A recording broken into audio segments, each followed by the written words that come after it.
لوګر چې د هیواد یو له کرنیزو ولایتونو څخه ګڼل کیږي څه باندې 80 سلنه وګړي پر کرنه او مالدارۍ بوخت دي. ورته مهال د کرنې او مالدارۍ ریاست مسؤلین وایي سږکال دې ولایت کې پر 106.6 هکتاره ځمکه زرد آلو کرل شوي او حاصلات یې 3903.5 مټریک ټن اټکل شوي چې د تیر کال په پرتله 2.8 سلنه زیاتوالی ښیي.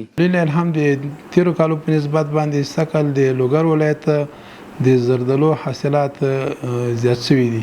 تقریبا 106.8 هکتاره ځمکه کرلی شوې ده چې د هغوی نه حاصلات تقریبا 3903 هکتاره تولید شوی ده د زردالو.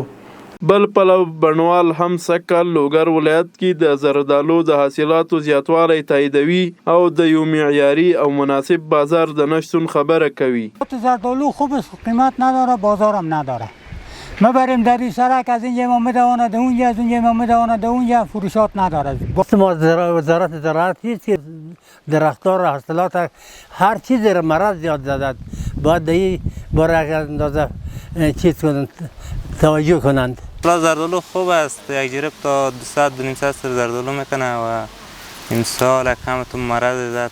دا ویلو ده چې د وروستیو کې د لوګر ولایت د کرنیزو توکو په حاصلاتو کې زیاتوالی راغلی او د کرنې ریاست هم د کرنې د لا معیاري کېدلو برخه کې هڅې روانې ساتلې دي.